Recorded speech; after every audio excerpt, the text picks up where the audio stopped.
Hello everybody, this is Jonathan Keller with California Family Council, and we just finished the hearing for AB 2223 inside the Assembly Judiciary Committee. And I'm joined outside with attorney Susan Arnall from the Right to Life League of Central California. Susan, thank you so much for being here and all your hard work on this bill. I'm really glad to be here. We have to focus on what they're trying to do. They're trying to extend abortion rights past birth. They're trying to legalize infanticide by adding a term into the long list of things like stillborn, miscarriage, abortion. They add in the word perinatal, and that is an already defined term. It means from point of birth to at least a month later, and that's where the trouble is with this bill. It's really shocking, the fact that there have been three other versions of this bill introduced, or two other versions introduced, this is the third, around the country. There was one in Maryland that was pulled. There was one in Colorado that passed. But in the case of the Colorado one, it did not have the phrase perinatal in the bill. And as a result, it's only the first hearing, it's only the first hurdle, but this is, if it goes into effect, not just the most extreme abortion bill in the country, it's really the only infanticide bill in the history of the country, really. It will be. It will be the history of infanticide. California will make itself famous for actually legalizing infanticide if it passes AB 2223. So Susan, I want to clarify, because some people might be watching this. They might have watched the previous interview we did with Katie Glenn. They might have watched Greg's explainer on this bill from a few weeks ago. But most of the people watching this are not attorneys. I'm not even an attorney. Greg's not an attorney. I play one in real life. So from a legal perspective, when someone hears that phrase that you mentioned they're trying to insert, the perinatal death, what's the big deal about that? Why is that so deeply concerning and problematic? What does that mean? Well, because it's not a really common term, and it's kind of medical, right? And it sounds very doctor-y, right? Perinatal, what does that mean? Kind of like half-natal? What does that mean? So people don't really know what it means, and it is already defined in law. You can look it up at the CDC. There's lots of different definitions for it, but it's the period after birth. It's postpartum.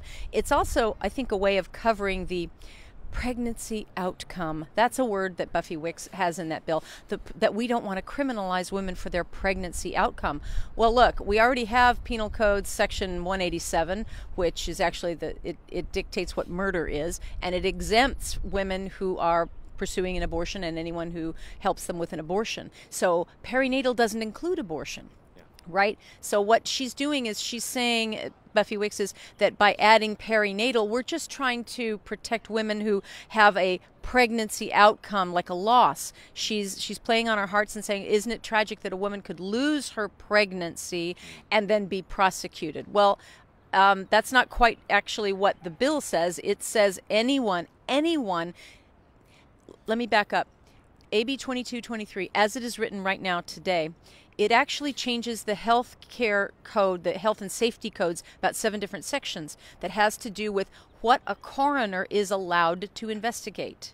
And that's the key, because it exempts, it prevents the coroner from investigating a baby who's died, right? A perinatal death. That's because perinatal's in there, so he's not allowed to investigate that. And it also says you can't use the coroner's investigation of a perinatal death or an abortion or a stillborn, right? You can't use any of that investigation to bring a criminal or civil action. But it applies to anyone who helps with a perinatal death.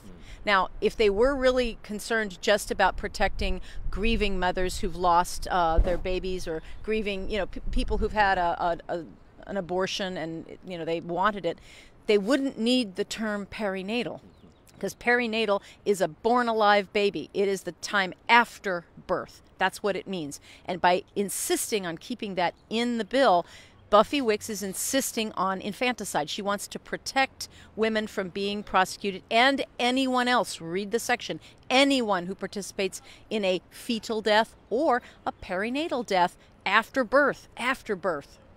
And here's the thing that's important to understand, folks. Let's even give, just for the sake of this argument, don't throw tomatoes at me. For the sake of this argument, let's assume that Buffy Wicks really, like she is trying to claim, let's say that she really is only concerned about women who are suffering a miscarriage. Buffy Wicks is not an attorney, as I understand it. I could be wrong on this, but I don't think she's actually an attorney. But most of the members of that Judiciary Committee were attorneys. The people who were speaking in support of this bill were attorneys. The legislative analysts in the Judiciary Committee, those are all attorneys. They understand what this does. They are trying to use smoke screens and gaslight, and you mentioned that phrase, pregnancy outcomes. I mean, this bill is so incredibly nebulous, it's so vague, yes, that they are just trying, like you said, they're trying to play on people's heartstrings.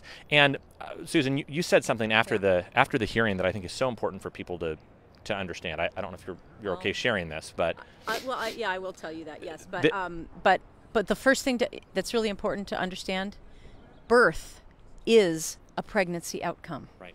It's a natural result of pregnancy. So when she is saying pregnancy outcome, that includes birth. And that's why the portion of this that has to do with perinatal, which means after birth, that's why it's so egregious. And yes, I will share that with you. Let me real quick just say, so if you followed Buffy Wicks on Twitter or on Facebook, one thing, I know some of you, we all have pro-choice friends.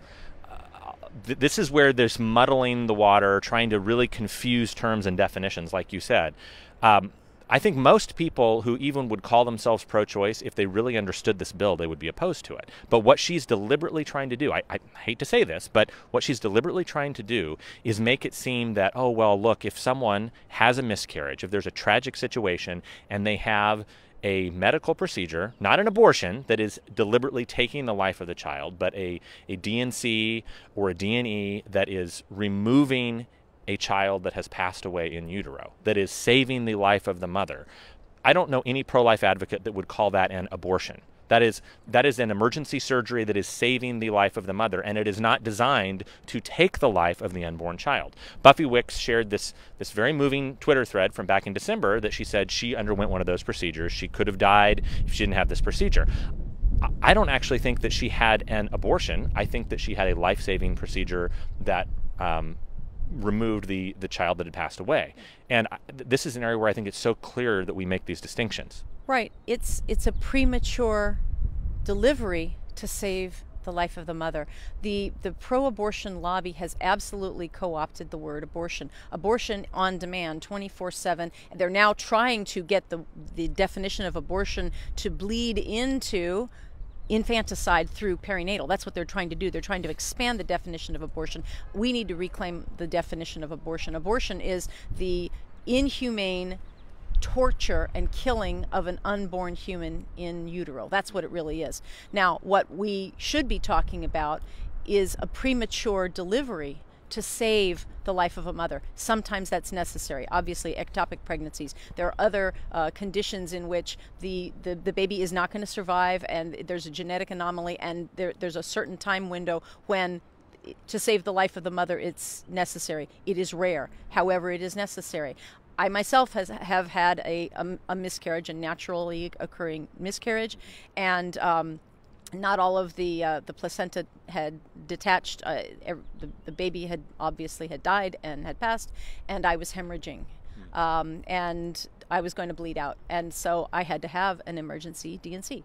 That's very different. That's a different process, but that's what these abortion lobbyists want to lump in. They don't have regard for the life of in being in utero. And that's why they're trying to add in perinatal. If this bill really were just about protecting the women's health, they wouldn't need to put in the term perinatal that starts with birth and after.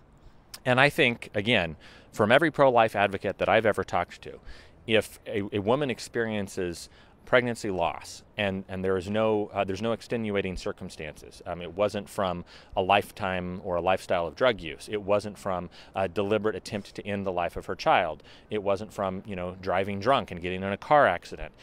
If it's a situation where a woman, through no fault of her own, no actions of her own, loses a child, of course she shouldn't be prosecuted. Yes, that would be prosecutorial misconduct, and that's what they're pointing to in the Perez case, and I believe another one. They're pointing to acts of prosecutorial misconduct or egregiousness where they're putting an 8-month-old pregnant woman, she lost the baby in a car wreck, and that they're now prosecuting her for the death of her baby.